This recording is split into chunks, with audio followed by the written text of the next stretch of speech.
Hi guys, you are watching pharmacist Tayyab official YouTube channel and I am pharmacist Tayyab. तो आप देख रहे हैं जी physiology lecture series semester first doctor और फार्मेसी के लिए की जा रही है। लेकिन ये टॉपिक ओरिएंटेड है, कोई भी जो है वो इसको आप देख सकते हैं। लेकिन डॉक्टर फार्मेसी के लिए सिलेबस जो हमारे टॉप ब्रेन ने दिया वो मैंने आपके सामने रिप्रेजेंट कर दिया है। ये जो सामने आपको नजर आ रहा है ये तीनों लेक्चर्स अपलोड हो चुके हैं, आप इसको जाके देख सकते हैं। इसके बारे में डिटेल डिस्कशन हम कर चुके हैं। पहला हमारा था बेसिक सेल फंक्शन, दूसरा न्यूरल कंट्रोल मैकेनिज्म कौन कौन से हैं, तीसरा सेंट्रल नर्वस सिस्टम, इसके बारे में डिटेल से बात कर चुके हैं। आज है चौथा ऑटोनॉमिक नर्वस सिस्टम, इसके बारे में हम देखते हैं, इसकी सारी डिटेल देखेंगे। तो ये लेक्चर नंबर हमारे पास है जी 4। आज का लेक्चर पढ़ने के बाद आप किस चीज़ के काबिल हो जाएंगे कि आप जो ऑटोनॉमिक नर्वस सिस्टम है उसका फिजियोलॉजी अनाटॉमी उसको बताने के काबिल हो जाएंगे। सिंपैथेटिक और पैरासिम्पैथेटिक के दरमियान फ़र्क बता सकेंगे, न्यूरोट्रांसमीटर की सिंथेसिस और रिलीज को जो है वो समझ सकेंगे। उसके बाद जो ऑटोनॉमिक नर्वस सिस्टम का हर ऑर्गन पे स्पेसिफिक इफेक्ट है उसको हम देखेंगे, और फिर डी जनरेशन जो सुपर सेंसिटिविटी उसको एक्सप्लेन करूंगा मैं, और लास्ट में ऑटोनॉमिक रिफ्लेक्सेस के बारे में देखेंगे। छोटी सी रिक्वेस्ट के चैनल को सब्सक्राइब कर लें, वीडियो को लाइक या नहीं, और जो है कहीं शेयर करने की जरूरत नहीं है, सिर्फ आपने अपने व्हाट्सएप ग्रुप के अंदर अपने जो आपके क्लास फेलो हैं उनके साथ आप शेयर कर दें। और बुक परचेज करना चाहते हैं बेटर अंडरस्टैंडिंग के लिए तो नीचे व्हाट्सएप नंबर आ रहा है, इस व्हाट्सएप नंबर पर रब्ता करें, मेरी टीम आपको बाकी खुद गाइड कर देगी। आप खुद विजिट करना चाहते हैं तो जो है वो लिंक भी आपके सामने दिया गया है www.pharmacytayofficial.com, इस पे जाके भी आप ऑर्डर प्लेस कर सकते हैं। और जैसे आप पेमेंट करेंगे उससे 2 मिनट बाद आपको बुक वहाँ नजर आना शुरू हो जाएगी, आपका अकाउंट जो मेरी टीम की तरफ से बनाया जाएगा। तो आए हम लेक्चर स्टार्ट करते हैं जी, what is the autonomy nervous system. और मैं आपको कुछ रिकॉल करवाना चाहता हूँ। नर्वस सिस्टम जो है हमारे पास मेन 3 डिफरेंट जी। तो लेक्चर स्टार्ट करने से पहले मैं आपको कुछ रिवाइज करवाना चाहता हूँ। आपने नर्वस सिस्टम के बारे में हमने डिटेल में पढ़ा। तो नर्वस सिस्टम आगे 2 तरह का होता है, एक होता है सेंट्रल नर्वस सिस्टम, दूसरा होता है periphery nervous system. Central nervous system brain spinal cord हम पिछले लेक्चर में कवर कर चुके हैं। नेक्स्ट आता है periphery nervous system. Periphery nervous system के आगे 2 तरह का होता है, somatic nervous system and autonomic nervous system. Somatic nervous system के अंदर होता है सेंसरी और मोटर, और ऑटोनॉमिक नर्वस सिस्टम के अंदर होता है सिंपैथेटिक और पैरासिम्पैथेटिक। यानी कि नर्वस सिस्टम 2 तरह का डिवाइड है, central nervous system, periphery. Centre के अंदर ब्रेन स्पाइनल कॉर्ड हम पढ़ चुके हैं। पेरिफेरी के अंदर होता है somatic nervous system and autonomic. Somatic जो वॉलंटरी को देखता है, जो हमारे कंट्रोल के अंदर उन सब फंक्शन को देखेगा, वो सोमैटिक नर्वस सिस्टम है। इसमें सेंसरी और मोटर जो है वो न्यूरॉन होते हैं। ऑटोनॉमिक नर्वस सिस्टम जो खुद ब खुद हमारी बॉडी यानी कि इनवॉलंटरी एक्शन को देख रहा होता है, उसके अंदर सिंपैथेटिक और पैरासिम्पैथेटिक 2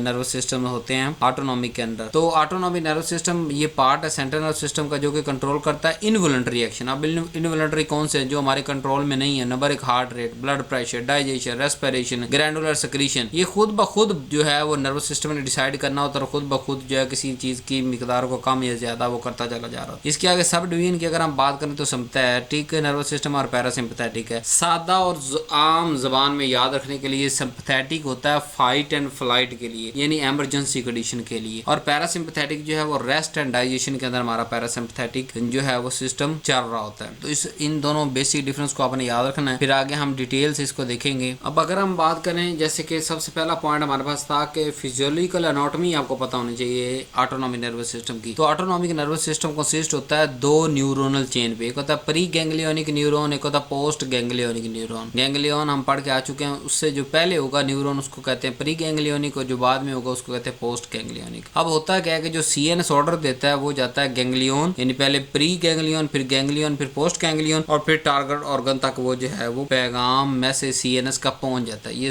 सिग्नल पाथवे इसका ऑटोनॉमिक आपने याद रखना है। सेंट्रल नर्वस सिस्टम से ऑर्डर आएगा, वो किधर जाएगा? गैंग्लियन के पास, और वहां से टारगेट ऑर्गन के पास पहुंच जाएगा।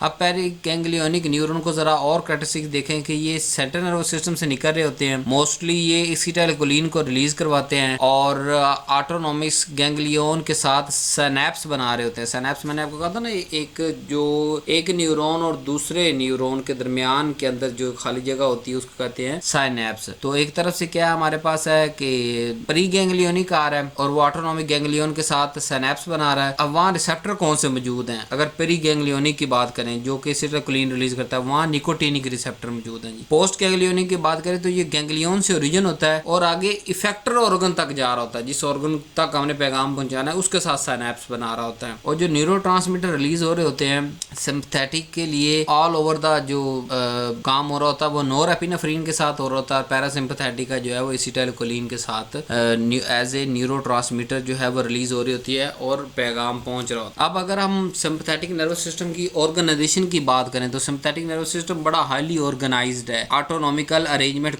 जो होती है इसकी कंसिस्ट होती है, सबसे पहले क्या होता है सेंट्रल ओरिजिन, फिर परी ganglionic neuron, sympathetic ganglion, post ganglionic neuron और टारगेट ऑर्गन। अगर हम सिंपथेटिक सिस्टम की बात करें तो ये कहाँ से ओरिजिनेट हो रहा होता है, ये T1 से लेके L2 तक, यानी जो हमारा थोरैकोलंबर रीजन है T1 से L2 तक, उनसे निकलने वाली जो नर्व्स हैं उनको हम कहते हैं सिंपथेटिक नर्वस सिस्टम, और वो सारे के सारा सिंपैथेटिक नर्वस सिस्टम को कंट्रोल कर रही होती है T1 से L2 तक। अब इनकी स्पेशलिटी क्या है कि जो सेल बॉडीज हैं परी गैंग्लियोनिक न्यूरॉन की वो लोकेटेड होती है लैटरल हॉर्न के ऊपर स्पाइनल कॉर्ड के ग्रे मैटर के अंदर, और जो न्यूरॉन होता है वो एग्जिस्ट करता है via ventral root of spinal nerve पे। अब पाथवे इसके अंदर कौन सा इस्तेमाल हो रहा होता है, जैसे मैंने बताया कि परी गैंग्लियोनिक और पोस्ट गैंग्लियोनिक दो ही पाथ हो रहे होते हैं दोनों के अंदर। परी गैंग्लियोनिक फाइबर की यहाँ बात करें जो ओरिजिनेट हो रहे होते हैं स्पाइनल कॉर्ड से T1 से L2 तक, और ये पूरा एग्जिस्ट करते हैं वेंट्रल रूट तक। सिंपैथेटिक गैंग्लियन जो सिंपैथेटिक गैंग्लिया के अंदर इंटर हो जाते हैं वायर वाइट रेमी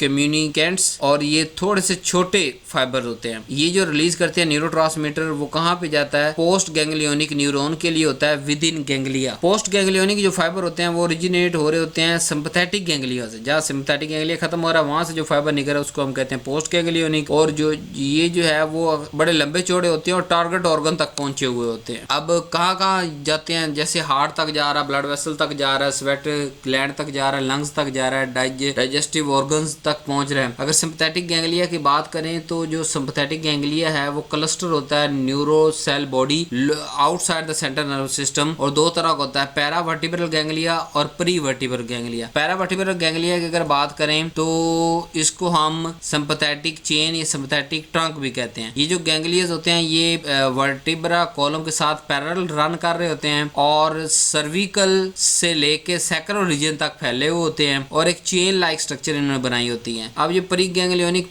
फाइबर जो है वो synapse at the same level, और हायर गैंग्लियोनिक से ascent to higher ganglion, descent to lower ganglion, भी आगे आगे एक गैंग्लिया से दूसरे गैंग्लियन तक ये जो है पैगाम रसानी चलती रहती है। पेरिट्यूबुलर गैंग्लिया की अगर बात करें तो ये anterior to vertical column near major abdomen arteries के पास जो पाया जाता है। सीलेक्ट गैंग्लियन होते हैं इसके अंदर, superior mesenteric ganglion, inferior mesenteric ganglion, और इनकी प्राइमरी सप्लाई हो रही होती है एब्डोमेन और पेल्विक ऑर्गन तक पहुंच रहे होते हैं। अगर फंक्शनल ऑर्गेनाइजेशन की बात करें तो जो सिंपैथेटिक का जो डिजाइन किया गया वो रैपिड और वाइड स्प्रेड एक्टिविटी के लिए डिजाइन किया गया है। एक्चुअली जो परी गैंग्लियोनिक न्यूरॉन होते हैं ना वो सिनैप्स बनाते हैं, यानी एक परी गैंग्लियोनिक न्यूरॉन जो है वो सिनैप्स बना रहा होता है मल्टीपल पोस्ट गैंग्लियोनिक न्यूरॉन पर। तो इस तरह आप इस तरह समझ लें जैसे पीछे से एक वायर आ रही है, आगे से उससे मल्टीपल जो है वायर्स जुड़ी हुई हैं। अब पीछे से पैगाम जो आ रहा है वो किस वायर के अंदर जाना है या किस ऑर्गन तक पहुंचना है, ये बड़ा क्रिटिकल होता है, और यही इस सिस्टम की कमाल है कि वो उस तक पहुंच जाता है। हाँ, अगर बाज दफा कोई दो पोस्ट गैंग्लियोनिक इकट्ठे बाज दफा एक्टिवेट हो जाए तो फिर वो साइड में हम कहते हैं साइड इफेक्ट आ गया, या मतलब एडवर्स इफेक्ट हम कह देते हैं क्या आ गया। अब क्योंकि इसका मेजर काम फाइट और फ्लाइट के लिए होता है तो सिंपैथेटिक नर्वस सिस्टम जो है वो बॉडी को प्रिपेयर करता है स्ट्रेस और इमरजेंसी सिचुएशन के लिए, और इसका सर्वाइवल का रेट बहुत ज्यादा बढ़ा देता है फिजिकल एक्शन लेकर। जैसे मेजर फिजिकल एक्शन कौन से आ रहे होते हैं कि ये हार्ट रेट को इंक्रीज कर देता है, प्यूपल को डायलेट करता है, जो ब्रोंको डायलेशन करवाता है ताकि एयर फ्लो लंग्स की तरफ इंक्रीज हो सके और अच्छी ऑक्सीजन हमें मिल सके, और डाइजेक्टिव जो एक्टिविटी है उसको कम करवाता है कि एक दफ़ा खाना हजम करने की जरूरत नहीं, हम तो पहले फाइट एंड फ्लाइट के अंदर मौजूद हैं। और इसके अलावा जो क्या एडिशनल सिंपैथेटिक इफेक्ट कौन से आते हैं कि ब्लड प्रेशर बढ़ जाता है, ग्लूकोज बढ़ता है ताकि जहाँ बॉडी के अंदर ग्लूकोज की जरूरत हो वहाँ वो इस्तेमाल हो, पसीना आना शुरू हो जाता है हमारा, और हमारी जो ब्लड है वो रीडिस्ट्रीब्यूशन होना शुरू हो जाती है। तो ये कोऑर्डिनेटेड रिस्पॉन्स होता है फिजिकल परफॉर्मेंस देने के लिए ड्यूरिंग स्ट्रेस। अब अगर हम बात करें स्ट्रक्चरल फंक्शनल इंटीग्रेशन की बात करें कि स्टिमुलस आया स्ट्रेस का, तो क्या होगा, थ्रैकोलंबर जो न्यूरॉन है एक्टिवेट हुआ, उसने शॉर्ट पेरिगैंग्लियोनिक फाइबर को इन्फॉर्मेशन दी, वो गई सिंपैथेटिक गैंग्लिया तक, उसने फिर लॉन्ग पोस्ट गैंग्लियोनिक फाइबर तक पहुंचाया और उसने टारगेट ऑर्गन तक पहुंचा गया। ये जो पाथवे बड़ा रैपिड होता है और ऑर्गेनाइज होता है अपने रिस्पॉन्स के लिए। अगर हम स्ट्रेंथ की बात करें, जैसे हम बात करके आ चुके हैं कि सिंपैथेटिक के अंदर पेरिगैंग्लियोनिक बड़े शॉर्ट होते हैं, पोस्ट बड़े लंबे चौड़े होते हैं। जबकि यहाँ पे अगर साथ में हम पैरासिम्पैथेटिक की बात करें तो पैरासिम्पैथेटिक का जो पेरिगैंग्लियोनिक है वो लॉन्ग होंगे और पोस्ट गैंग्लियोनिक शॉर्ट होंगे, वाइस वर्सा होते हैं दोनों के। तो एक के अगर याद रख लें, दूसरे के आप उसके ऑपोजिट करके लिख सकते। अगर हम पैरासिम्पैथेटिक की फिजियोलॉजिकल एनाटॉमी की बात करें तो इसके अंदर हमारे पास क्या आता है कि ये क्रेनियोसैक्रल रीजन से ओरिजिनेट हो रहा होता है और इसके जो पेरिगैंग्लियोनिक फाइबर है वो लॉन्ग है और पोस्ट गैंग्लियोनिक जो शॉर्ट है, और ये नॉर्मल बॉडी फंक्शन को जो है वो परफॉर्म कर रहा था पैरासिम्पैथेटिक। अब इसमें अगर हम सिस्टम की बात करें तो पहले सेंट्रल रीजन आएगा, फिर प्रीगैंग्लियोनिक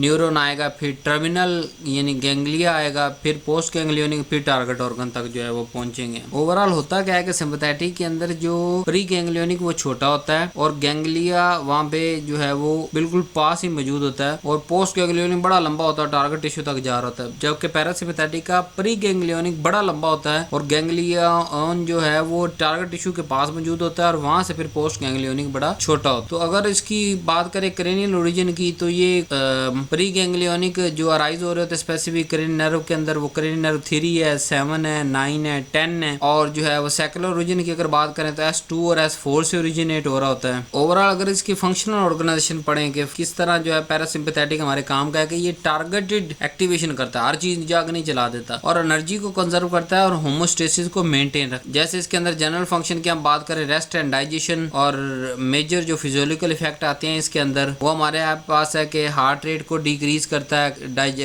खाने को, अब सो रहे हैं हम तो खाना हजम होना है तो इंक्रीज डाइजेस्टिव एक्टिविटी, और प्यूपल जो है कंस्ट्रिक्ट करेगी ताकि हमारी आंखें बंद हो सके और नींद आए। इसके अलावा एक्स्ट्रा जो है वो ग्रैनुलर सिक्रीशन करवा रहा होता है, स्लाइवरी ग्लैंड को स्टिमुलेट करवा रहा होता है, यूरिनरी ब्लैडर की कंस्ट्रिक्शन को प्रमोट कर रहा होता है कि ताकि जो है पेशाब स्टोर हो और जब उठे तो तब हम कर सकें, और दूसरी तरफ स्फिंक्टर को रिलैक्स कर रहा होता है ताकि प्रेशर ना पड़े पेशाब का हमारे। स्ट्रक्चर और फंक्शनल फ्लो की बात करें तो ये ब्रेन स्टम या S2 S4 ओरिजिन हो रहा होता है, लॉन्ग पेरिगैंग्लियोनिक फाइबर है, फिर नियर टारगेट ऑर्गन पे वहाँ गैंग्लिया होता है, फिर क्योंकि टारगेट ऑर्गन के पास गैंग्लिया वहाँ पे शॉर्ट पोस्ट गैंग्लियोनिक होते हैं और ऑर्गन स्पेसिफिक होते हैं। अगर कंपैरिजन हम करें तो पेरिगैंग्लियोनिक की जो है वो कंपैरिजन, सादा सा कंपैरिजन याद रखने के लिए अगर मैं आपको बता दूं तो हमारे पास सिंपैथेटिक फाइट एंड फ्लाइट के लिए, पैरासिम्पैथेटिक रेस्ट एंड डाइजेशन के लिए उसका रीजन थ्रैकोलंबर है, वो क्रेनियोसैक्रल है पैरासिम्पैथेटिक का, और पोस्ट गैंग्लियोनिक जो ट्रांसमीटर है वो नोरेपिनेफ्रीन है सिंपैथेटिक के अंदर, पैरासिम्पैथेटिक के अंदर एसिटाइलकोलिन है। अब हम एसिटाइलकोलिन की सिंथेसिस, उसका रिलीज और जो है वो नोरेपिनेफ्रीन की रिलीज को डिटेल से पढ़ते हैं ताकि हम दोनों को फिर आगे समझ सकें। फिर मैं और जो फंक्शन आपको रैपिडली बताया उनको थोड़ा सा एक्सप्लेन करूंगा। एसिटाइलकोलिन जो है ये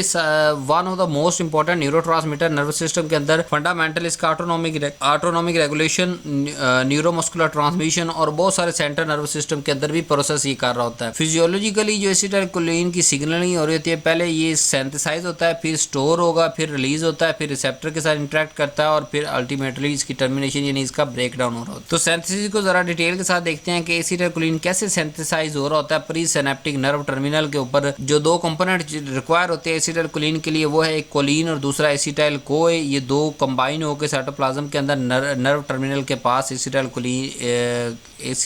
कोलिन बनाते हैं। अब कोलिन का यहाँ पे क्या, जो कोलिन है वो फ्रॉम डाइटरी सोर्स से आ रहा होता है जो हम खा पी रहे हैं, और या जो सिंपैथेटिक ब्रेकडाउन हो रहा है उससे कोलिन भी रीअपटेक हो जाती है और वो प्री सिनेप्टिक टर्मिनल के पास जाती है और वहाँ पे फिर स्पेसिफिक कैरियर उसे लेके जाता है और वहाँ फिर ये सिंथेसाइज हो जाती है। तो क्योंकि कोलिन इसके लिए चाहिए होता है और कोलिन बड़ा शॉर्ट होता है, क्योंकि आपको बताया ना दो ही जगह से कोलिन आ रही है, एक तो जो हम खा रहे हैं उससे आ रही, दूसरा जो साइनेप्स के अंदर टूट फूट रहा है टर्मिनेशन के दौरान ब्रेकडाउन हो रही है तो वो रीअब्जॉर्ब होती है स्पेसिफिक कैरियर के जरिए। तो इसलिए यहाँ rate limiting step acetylcholine synthesis के लिए वो कोलिन है। एसिटाइल-CoA तो हमारी बॉडी के अंदर बड़ा आम और सक्सेस पाया जाता है। क्यों? क्योंकि एसिटाइल-CoA तो माइटोकॉन्ड्रिया से प्रोड्यूस होता है, जैसे हम ग्लूकोज मेटाबॉलिज्म पीछे पढ़ के आए वहां से आएगा, और जो एसिटाइल ग्रुप जो है वो ये देता है। जो एंजाइम में इन्वॉल्व है जो इन दोनों के दरमियान वो होता है एसिटाइलकोलिन ट्रांसफरेज, जो कोलिन और एसिटाइल-CoA को दोनों को मिला के एसिटाइलकोलिन प्लस CoA को रिलीज कर देता है।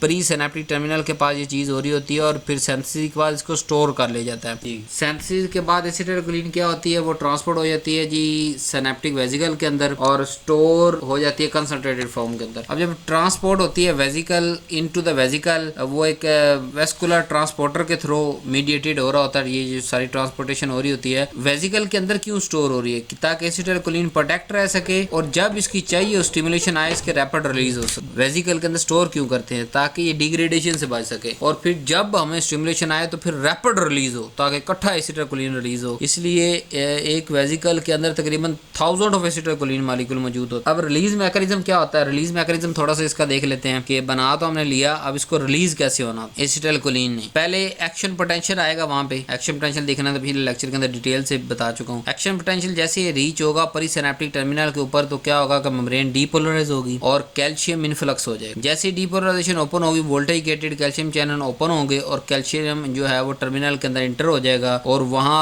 एक्स्ट्रा सेलुलर जो है वो, क्योंकि बाहर की कंसंट्रेशन बहुत ज्यादा मौजूद होती है इसलिए जो है वो अंदर आ जाता है और वहाँ पे इलेक्ट्रोकेमिकल ग्रेडियंट बना लेते हैं। अब कैल्शियम बाइंड करता है स्पेशलाइज्ड प्रोटीन के साथ जो कि ट्रिगर करती है वेसिकल की फ्यूजन करवाने के अंदर, कहाँ पे परी सिनेप्टिक मेम्ब्रेन के साथ, कि वेसिकल को वो स्टिमुलेट करवाती हैं कि वो जाके परी सिनेप्टिक मेम्ब्रेन के साथ फ्यूज हो जाए और जैसे फ्यूज होंगी मेम्ब्रेन जो है वो एसिटाइलकोलिन को रिलीज कर देगी सिनेप्टिक क्लफ्ट के अंदर। तो जैसे ही वो मर्ज करती है परी सिनेप्टिक मेम्ब्रेन के साथ एसिटाइलकोलिन रिलीज हो जाती है सिनेप्टिक क्लफ्ट के अंदर बाय एक्सोसाइटोसिस के बाय ट्रांसफर, मतलब वेसिकल उसके साथ मेम्ब्रेन के साथ लग गया और जो है वो सारे के सारी एसिटाइलकोलिन बाय रिलीज होगी। अब थोड़ी डिफ्यूजन की बात कर लेते हैं कि डिफ्यूजन कैसे होती है जी और रिसेप्टर बाइंडिंग कैसे हो रही होती है। जब रिलीज हो गया एसिटाइलकोलिन तो वो क्या करता है, वो डिफ्यूज करता है क्रॉस द सिंपैथेटिक क्लफ्ट के अंदर जाता है और जाकर रिसेप्टर के साथ बाइंड कर जाता है पोस्ट सिनेप्टिक मेम्ब्रेन के ऊपर। अब यहाँ पे ये जो केमिकल सिग्नल आ रहा है, जारी बात है ये थ्रो केमिकल हो रहा है ना, मतलब प्री सिनेप्टिक से पोस्ट सिनेप्टिक की तरफ क्या गया, केमिकल गया, तो इस सिग्नल क्या कहेंगे, केमिकल सिग्नल। अब ये जो केमिकल सिग्नल है ये आगे इलेक्ट्रिकल या बायोकेमिकल रिस्पॉन्स के अंदर चेंज हो जाएगा और जब एसिटाइलकोलिन फारग होगी तो उसकी टर्मिनेशन कैसी होगी, एसिटाइलकोलिन जो है वो सिनेप्टिक क्लफ्ट के अंदर नहीं रह सकती लंबे अरसे तक, वो ब्रेकडाउन हो जाती है ताकि वो लंबे अरसे तक स्टिमुलेशन ना करवाई रखे। इसके लिए जो एंजाइम रिस्पॉन्सिबल है जिसको डिग्रेड करने वाला वो है एसिटाइलकोलिन एस्टरेज, जो कि एसिटाइलकोलिन को वापस कोलिन और एसीटेट के अंदर कन्वर्ट करता है और यही कोलिन मैंने आपको बताया था कि वापस रीअब्सॉर्ब होगा और टर्मिनल तक पहुंचेगा और दोबारा नई रिएक्शन के अंदर इस्तेमाल हो जाएगा, रिसाइकल हो जाएगा। अब स्ट्रक्चरल फंक्शन इंटीग्रेशन पढ़ते हैं कि जो सिंथेसिस साइटोप्लाज्म के अंदर हो रही है वो फिर बाद में क्या हुआ था, वेसिकल के अंदर स्टोर हुआ, फिर कैल्शियम डिपेंडेंट रिलीज हुई उसकी और फिर एंजाइमेटिक प्रोसेस के थ्रू उसकी टर्मिनेशन हुई। ये क्यों जरूरी है, प्रिसाइज, स्पीडी और कंट्रोल्ड सिग्नलिंग के लिए तीनों चीजें बड़ी जरूरी हैं जी। अब आप नॉरएपिनेफ्रिन की बात करते हैं क्योंकि सिंपैथेटिक के अंदर norepinephrine as a post ganglionic transmitter होता है, तो नॉरएपिनेफ्रिन की बात करते हैं कि उसकी सिंथेसिस और रिलीज कैसे कैसे मुमकिन है जी। नॉरएपिनेफ्रिन को हम नॉन एड्रेनालिन भी कह लेते हैं कि और बड़ा इंपॉर्टेंट ये न्यूरोट्रांसमीटर है ऑटोनॉमिक नर्वस सिस्टम के अंदर, जो कि किस चीज को कोऑर्डिनेट करा रहा था, सिंपैथेटिक सिग्नलिंग को, और एक की रोल प्ले कर रहा होता है कार्डियोवैस्कुलर फंक्शन, अलर्टनेस और स्ट्रेस रिस्पांस को। ओवरऑल इसके वो भी 4 प्रोसेस होंगे कि कहीं ना कहीं सिंथेसाइज होगा, कहीं ना कहीं स्टोर होगा, कहीं ना कहीं रिलीज होगा और फिर आगे इसकी टर्मिनेशन होगी। सिंथेसिस देखते हैं, सिंथेसिस के लिए क्या है, नॉरएपिनेफ्रिन सिंथेसाइज हो रहा होता है from amino acid tyrosine through multiple enzymatic step के थ्रू जो है वो टायरोसिन से ये बन रहा होता है। होता क्या है कि टायरोसिन चेंज होता है डोपामीन, डोपा के अंदर, डोपा चेंज होता है डोपामीन के अंदर और वो वहां से बनता है नॉरएपिनेफ्रिन। अगर इसको मजीद डिटेल के अंदर जाना तो आप बुक से देख सकते हैं कि कैसे टायरोसिन डोपा में चेंज हुआ, फिर तो डोपा जो है डोपामीन के अंदर चेंज हुआ, डोपामीन नॉरएपिनेफ्रिन के अंदर रिलीज हो गया, एंजाइम्स हर चीज लिखी हुई है। अब जब ये नॉरएपिनेफ्रिन बन गया तो इसने स्टोर होना है, कहाँ स्टोर होगा, सिनेप्टिक वेसिकल के अंदर स्टोर होगा और हाई कंसंट्रेशन इसकी जो है 24 घंटे रखी जाएगी। अब जैसे ही जो स्टोर होता है, नंबर 1 क्यों, क्योंकि डिग्रेडेशन से बचाना है और जब कोई रिस्पॉन्ड आए तो रैपिड रिलीज करवानी है और कंट्रोल सिग्नलिंग को करना है। इस तरह ये भी हर वेसिकल के अंदर तकरीबन 1000 ऑफ नॉरएपिनेफ्रिन मौजूद होते हैं। अब इसका रिलीज का पढ़ लेते हैं कि स्टेप बाय स्टेप कैसे है कि सबसे पहले एक्शन पोटेंशियल आएगा प्रीसिनेप्टिक टर्मिनल पे, वहां पे मेम्ब्रेन डीपोलराइज होगी और voltage gated calcium channel open हो जाएंगे और जैसे कैल्शियम इंटर होगा नर्व टर्मिनल पे, इसके जो वेसिकल बने पड़े होंगे वो फ्यूज होना शुरू हो जाएंगे प्रीसिनेप्टिक मेम्ब्रेन के साथ और नॉरएपिनेफ्रिन जो एक्सोसाइटोसिस के थ्रू जो है वो रिलीज होना शुरू हो जाएगा सिनेप्टिक क्लेफ्ट के अंदर। फिर ये आहिस्ता आहिस्ता डिफ्यूज होके जाकर रिसेप्टर इंटीग्रेशन करेगा, रिसेप्टर सिनेप्टिक क्लेफ्ट को क्रॉस करके आगे रिसेप्टर के साथ स्पेसिफिक रिसेप्टर के साथ बाइंड करेगा और जो कि टारगेट सेल तक पहुंचाएगा और फिजियोलॉजिकल रिस्पांस कोई ना कोई प्रोड्यूस होगा। अब ड्यूरेशन और इंटेंसिटी रिस्पांस की किस चीज पे डिपेंड करती है कि कितनी जल्दी नॉरएपिनेफ्रिन को रिमूव किया जा रहा था वहां से, यानी आप टर्मिनेशन ऑफ नॉरएपिनेफ्रिन पढ़ते हैं जी। नंबर एक है इसको जो है वो जैसे कि एसिटाइलकोलिन थी वैसे ही नॉरएपिनेफ्रिन जो है वो डिग्रेड नहीं होती सिनेप्टिक क्लेफ्ट के अंदर, बल्कि एक्शन के बाद इसको रीअपटेक कर लिया जाता है। अब यहाँ फर्क आपने याद रखना है, एसिटाइलकोलिन ब्रेक डाउन हो रही थी, सिर्फ कोलिन रीअपटेक हो रही थी, बल्कि नॉरएपिनेफ्रिन के अंदर डिग्रेड नहीं हो रहा, पूरी की पूरी नॉरएपिनेफ्रिन रीअपटेक हो रही है जी प्रीसिनेप्टिक न्यूरॉन के अंदर और स्पेसिफिक नॉरएपिनेफ्रिन ट्रांसपोर्टर होते हैं जो इसको वापस अंदर ले जाते हैं। अब जब रैपिडली क्लियर हो जाएगा सिनेप्टिक क्लेफ्ट नॉरएपिनेफ्रिन से तो क्या होगा, दोबारा वेसिकल के अंदर स्टोर हो जाएगा और मेंटेन एफिशिएंसी और इस तरह ये मैकेनिज्म जो है वो टर्मिनेट हो जाएगा। अब आपके ज़हन में आ रहा होगा सर चलो सिनेप्टिक क्लेफ्ट से तो ये स्पेशल रिसेप्टर थे या स्पेशल थे हमारे पास ट्रांसपोर्टर, इसको रीअब्सॉर्ब कर लिया, तो क्या इसकी भी ब्रेकडाउन होती है या ये सदाबहार जिंदगी में एक दफा नॉरएपिनेफ्रिन बन गया तो बना रहता है? नहीं, इसकी भी कंसंट्रेशन को मेंटेन करने के लिए इसका भी ब्रेकडाउन होता है। कैसे ब्रेकडाउन होता है कि दो एंजाइम में इन्वॉल्व होते हैं इसके मेटाबॉलिज्म के लिए, एक है मोनोअमीन ऑक्सीडेज जो कि नर्व टर्मिनल के अंदर मौजूद है, बाहर सिनेप्टिक क्लेफ्ट में नहीं हो रही, और इसको डिग्रेड करता है साइटोप्लाज्म के अंदर। दूसरा कैटिकोल ओ मिथाइल ट्रांसफरेज जो कि सराउंडिंग टिश्यू के अंदर लोकेटेड होता है और कैटिकोलामीन को डिग्रेड कर रहा होता है। अब इस मेटाबॉलिज्म के लिए क्या चीज है कि जो एक्सेस नॉरएपिनेफ्रिन है वो इनएक्टिवेट हो जाए। अब यहाँ एक छोटी सी बात मैं आपको जो इंटीग्रेशन करने के लिए बता सकता हूँ कि स्ट्रक्चरल और फंक्शन इंटीग्रेशन के हवाले से वो के सिंथेसिस और सेक्रीशन जो होती है नॉरएपिनेफ्रिन की कैसे हो रहा है कि पहले एक एंजाइम उसको कन्वर्ट करते हैं कैटिकोलामीन को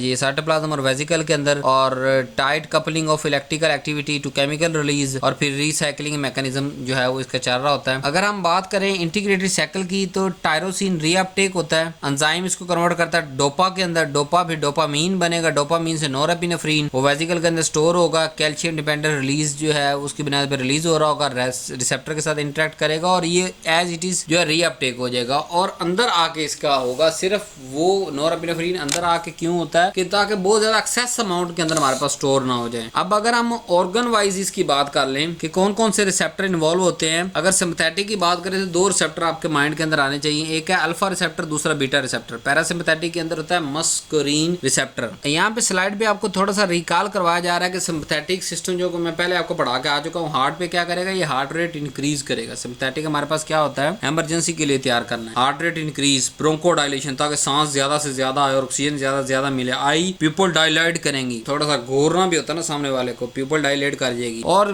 इस वक्त मैदा तो नहीं चलाना हमने, क्यों लड़ाई कर रहे हैं ना, मैदा भी चलना शुरू हो जाएगा साथ में, फिर क्या होगा, फिर वॉशरूम जाना है आपने, नहीं डाइजेशन डिक्रीज हो जाएगी सिंपल। अगर पैरासिम्पैथेटिक की बात करें तो हार्ट रेट सोना है हमने, नॉर्मल बॉडी फंक्शन पे आना है तो डिक्रीज हो जाएगा हार्ट रेट। लंग्स भी ब्रोंको कंस्ट्रिक्शन करेंगे ताकि थोड़ा सा रेस्ट में आएंगे, सारा दिन चल चल के जो है ऑर्गन समझे थक चुका होता है और इतनी ज्यादा ऑक्सीजन की जरूरत भी नहीं है। जब हम साइड ले रहे हैं, पास परत रहे हैं एक तरफ से दूसरी तरफ, तो इतनी ऑक्सीजन चाहिए हमें, इससे ज्यादा तो चाहिए, भाग नस तो रहे नहीं हम जो है स्लीप के अंदर। आइज भी पीपल भी कंस्ट्रिक्ट करता है ताकि नींद आए और जो है वो आंखें हमारी यानी पीपल कंस्ट्रिक्ट करेगा तो क्योंकि हमने कहीं दूर देखना तो नहीं होता, कहीं फोकस तो नहीं कर रहे थे, आंखें पहले से बंद होती है, इसलिए वो कंस्ट्रिक्ट करता है। और हाँ, रेस्ट के दौरान जो पैरासिम्पैथेटिक के दौरान जो है वो या नॉर्मल बॉडी फंक्शन के दौरान ये जो डाइजेशन का फिनोमिना है वो इंक्रीज हो जाता है, इसलिए सुबह जब हम उठते हैं सबसे पहले हमें हाजत। अगर ऑर्गन इफेक्ट की बात करें ना तो इसको याद रखना बड़ा आसान है, ये दो एक दूसरे के ऑपोजिट है। अगर आप सिम्पैथेटिक याद कर ले, पैरासिम्पैथेटिक उसके बिल्कुल उल्ट है। अब लेकिन अल्लाह ने ये दोनों निजाम हमारी बॉडी में लगाए क्यों, खालिक ने, ताकि मेंटेनेंस रखी जा सके। एक और छोटा सा सवाल देता हूँ, आपने नीचे कमेंट के अंदर बताना है कि कौन सा हमारा बॉडी फंक्शन ऐसा है जो कि नॉर्मल बॉडी फंक्शन परफॉर्म हो रहा होगा और उसके अंदर दोनों ऑटोनोमिक नर्वस सिस्टम और सिंपैथेटिक और पैरासिम्पैथेटिक दोनों एक दफा में यूज हो रहे होते हैं, यानी उस प्रोसेस के दो स्टेप होते हैं। एक स्टेप सिंपैथेटिक नर्वस सिस्टम से हो रहा होता है, दूसरा पैरासिम्पैथेटिक के साथ हो रहा होता है। इस जो अगर आपको ये जो प्रोसेस हमारी बॉडी में हो रहा होता है मुख्तलिफ बॉडी ऑर्गन के हिसाब से हो सकता है, किस ऑर्गन का जो है ये फंक्शन है कि दोनों एक वक्त के अंदर या फ्यू सेकंड के अंदर स्विच कर रहे होते हैं। अब मैं ये नहीं बताऊंगा कि सिंपैथेटिक से पैरासिम्पैथिक स्विच कर रहे होते हैं, ये पैरासिम्पैथिक से सिंपैथेटिक स्विच कर रहे होते हैं, लेकिन हमारे बॉडी के अंदर एक बड़ा अहम ऐसा बॉडी फंक्शन मौजूद है जो कि इन दोनों सिस्टम को बैक वक्त इस्तेमाल कर रहा होता है और फ्यू सेकंड के अंदर स्विचिंग करता है फ्रॉम सिंपैथेटिक से पैरा या पैरा से सिंपैथेटिक। कंफर्म नहीं कर रहा, बस आपने मुझे वो फंक्शन ढूंढ के बताना है कि सर ये वाला जो फंक्शन है ये दोनों चीजें विद इन फ्यू सेकंड जो है वो उसको शिफ्ट करता है। बाकी सारी पूरी की पूरी बॉडी हमारी जो है ना वो यकमुश्त काम करती है, यानी अगर वो पैरासिम्पैथिक के अंदर है तो वो फिर पूरा पैरासिम्पैथिक एक दफा हर जगह चलेगा, और अगर सिंपैथेटिक है तो फिर ये तो नहीं होता सोते हुए हम उठ कर लड़ने लग पड़े। अब सोते हुए जो है वो पैरासिम्पैथिक नर्वस सिस्टम चाह रहा तो सुबह तक पैरासिम्पैथिक चलेगा लंबे अरसे के लिए। बात समझ आ रही है? और सिंपैथेटिक जब गुस्सा आ रहा है आधा पौना घंटा 15-20 मिनट जितनी देर हम गुस्सा कर रहे हैं सिंपैथेटिक ही चाह रहा था, फिर अंदर से पैरासिम्पैथिक छेड़खानी नहीं करता। तो इस तरह आपने मुझे ये बताना है, ये क्वेश्चन है आपके लिए, हो सकता है कि अभी आप बता दें, नहीं तो आपने ये क्वेश्चन अपने माइंड में जरूर रखना है ताकि फाइनल सेमेस्टर तक पहुंचते हुए इसका जवाब आपने जरूर सर्च करना है। ये कुछ ऐसे मैं आने वाली वीडियोस के अंदर ऐसे क्वेश्चंस आपके माइंड के अंदर पुट करना चाह रहा हूं ताकि कुछ ऐसे प्रोसीजर्स जो कि हमारे बॉडी के लिए वाइटल जरूर हैं या हमारे एग्जामिनेशन पॉइंट ऑफ व्यू से वाइटल जरूर है, उनके लिए जो है वो आपको आना चाहिए। अगर आपको नहीं आता तो आपका यहाँ सेकंड सेमेस्टर के लिए कोई इशू नहीं है, परेशान ना हो, फाइनल के जाके अंदर बता दूंगा मैं। अच्छा, अब नेक्स्ट जो टॉप ब्रेन ने एडिंग दी थी वो थी डीनर्वेशन सुपर सेंसिटिविटी। ये क्या फिनोमेना होता है इसके बारे में हम थोड़ा सा ना डिटेल से देखते हैं कि व्हाट इज द डीनर्वेशन और सुपर सेंसिटिविटी। ये अक्कर कब होता है? जब नर्व सप्लाई लॉस्ट हो जाए, यानी ऑर्गन तक नर्व पहुंची तो हुई है लेकिन मैसेज नहीं पहुंचा रही, टारगेट ऑर्गन ज्यादा सेंसिटिव हो जाता है। दो काम होते हैं, नर्व सप्लाई डैमेज और जो ऑर्गन था वो पहले से ज्यादा सेंसिटिव। अब मैकेनिज्म क्या होता है कि बाज दफा अप रेगुलेशन हो रही होती है रिसेप्टर की या इंक्रीज रिस्पॉन्स आना शुरू हो जाता है। एक्चुअली क्लिनिकल रेलेवेंस इसमें बड़ी देखी गई है कि जब नर्व इंजरी होती है उसके बाद ये कंडीशन हमारे सामने आती है और बड़ी ही इंपॉर्टेंट होती है बाज दफा क्रोनिक ड्रग थेरेपी के अंदर। क्या जब हम क्रोनिक ऐसी डिजीज क्रोनिक कंडीशन हम सर्च करके, आप कोई भी टर्म आपने सर्च करनी है मेरे चैनल पे आप लिख सकते हैं क्रोनिक कंडीशन बाय फार्मासिस्ट, तो ये टक करके वीडियो आ जाएगी, हजारों के सबसे वीडियोस हैं शॉर्ट फॉर्म में या फार्मेसी डिक्शनरी के हवाले से तो मिल जाएगा। बट यहाँ थोड़ा सा टच दे दूं कि क्रोनिक कंडीशन ऐसी होती है कि जो लंबे अरसे के लिए आपको जो है वो लेके जा रही होती है, उसके अंदर लाइफस्टाइल मॉडिफिकेशन, उसके अंदर जो है वो हमने ऐसी ड्रग चूज करनी जो सेफ्टी थेरेप्यूटिकली सेव हो। अब क्रोनिक ड्रग थेरेपी इस कंडीशन के अंदर बड़ी जरूरी हो जाती है। कब? जब डीनर्वेशन सेंसिटिव सुपर सेंसिटिविटी हो जाती है, यानी नर्व लॉस हो जाता है और दूसरी तरफ जो है ऑर्गन ज्यादा सेंसिटिव हो जाता है। इसका मैकेनिज्म क्या होता है कि नंबर एक, इसकी एक और वजह भी है कि ये occur due to increase receptor number. जब रिसेप्टर नंबर बहुत ज्यादा बढ़ जाते हैं तब भी ये काम होता है। इसका मैकेनिज्म क्या होता है कि ये इंक्रीज द रिसेप्टर डेंसिटी, के रिसेप्टर बहुत ज्यादा हो जाते हैं। जब रिसेप्टर बहुत ज्यादा हो जाते हैं तो सेंसिटिविटी ऑटोमेटिकली उसकी बढ़ जाएगी और बाज दफा जो न्यूरोट्रांसमीटर रेगुलेशन है वो लॉस हो जाती है, यानी जितने आके बाइंड होने चाहिए थे और एक खास एक्शन कम या ज्यादा नहीं, नॉर्मल प्रोड्यूस होना चाहिए था उतना नहीं हुआ, वो कम हो गया या ज्यादा हो गया। और नर्व इंजरी की वजह से ये काम ज्यादा हो रहा है। दो चीजों से, एक रिसेप्टर की मिकदार बढ़ जाने की वजह से और दूसरा नर्व इंजरी की वजह से। अब नेक्स्ट टॉपिक की तरफ चलते हैं, ऑटोनॉमिक रिफ्लेक्सेस। इसके हमारे पास जैसे कि फॉर एग्जांपल है बैरो रिसेप्टर रिफ्लेक्स, प्यूपिलरी रिफ्लेक्स, ये इसकी एग्जांपल्स हैं। और ये सारी चीजें होमोस्टेसिस के नाम पे हो रही होती हैं। होमोस्टेसिस को मेंटेन रखने के लिए हमारी बॉडी ऑटोनॉमिक रिफ्लेक्सेस की तरफ जा रही होती है। ऑटोनॉमिक रिफ्लेक्सेस क्या होता है? ये ऑटोनॉमिक रिस्पॉन्स होता है जो कि ऑटोनॉमिक नर्वस सिस्टम कंट्रोल कर रहा होता है और हमारी होमोस्टेसिस मेंटेन रखता है, जैसे कि blood pressure regulation. Autonomic reflexes को समझने के लिए जैसे हम रिफ्लेक्स एक्शन पहले पढ़ के आ चुके हैं ना कि हमारे हाथ पे कील लगा, हमारा ब्रेन मैसेज देता है उसको वापस खींच लो, इस तरह ये ऑटोनॉमिक रिफ्लेक्सेस हैं कि जो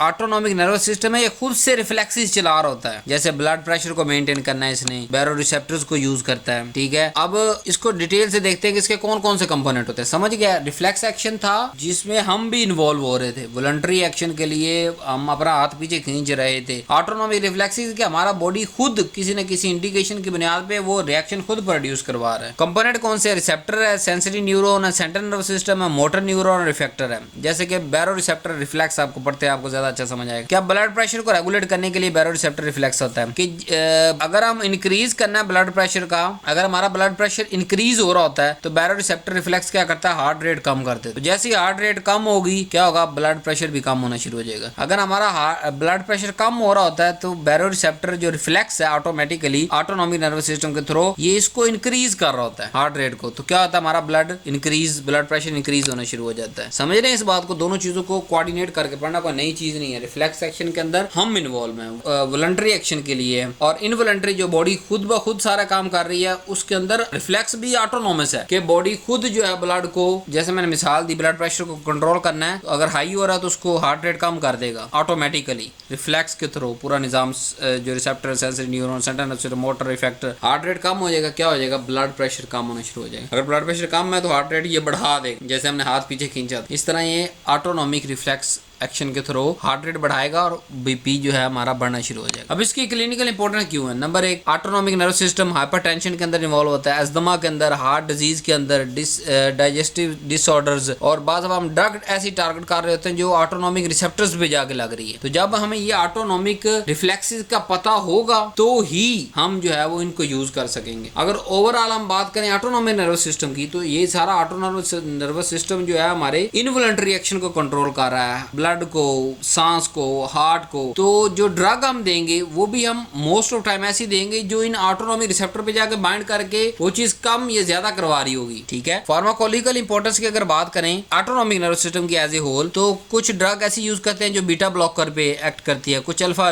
ब्लॉकर पे जो है वो बीटा रिसेप्टर पे एक्ट करती है, कुछ अल्फा रिसेप्टर पे एक्ट करती है, जैसे कि बीटा ब्लॉकर हो गए, एंटी कोलिनर्जिक ड्रग होगी, सिंपैथेटोमाइमेटिक, पैरा सिंपैथेटिक माइमेटिक, और ये क्लिनिकल प्रैक्टिस के अंदर बहुत सारे यूज हो रही है। So thank you very much. उम्मीद है आपको लेक्चर बड़ा पसंद आया होगा। शॉर्ट रख रहा हूँ, बार बार बता रहा हूँ, आपकी वजह से शॉर्ट रख रहा हूँ ताकि आपको इतना बड़ा हैवी 12 मरकज जो सब्जेक्ट है वो आपको बोरिंग ना लगे। ठीक है, और बुक अगर परचेज करें तो बुक आप परचेज कर सकते हैं, वहाँ से स्ट्रेट फॉरवर्ड इस लेक्चर सुनने के बाद आप बुक से इजीली रीड करेंगे, आपको सारी चीज़ें समझ आती चली जाएंगी। व्हाट्सएप नंबर पर रब्ता करें, और अगर ऑर्डर भी देना है वेबसाइट पर तो अब भी उसका स्क्रीनशॉट इस व्हाट्सएप नंबर पर शेयर करें ताकि आपका प्रोसेस थोड़ा सा जल्दी उसको फॉरवर्ड करके आपको बुक असाइन कर दी जाए after payment. So thank you very much. Series के एंड पे छोटे छोटे कॉन्सेप्ट्स जो जहां मैं कमी समझूंगा कि ये रह गए हैं या इनको थोड़ा सा और एक्सप्लेन करने की जरूरत है, वो इसी सीरीज, अगर आप ये सारी सीरीज देख रहे हैं तो इसके एंड पे जाके आप देख लें वो कौन से कॉन्सेप्ट्स हैं जो कि आप ही के बुक के हैं, उसको थोड़ा ज्यादा एलेबोरेट करके जैसे ये बुक खत्म होगी उसके नीचे दे दी जाएंगे। थैंक यू वेरी मच जी, अल्लाह।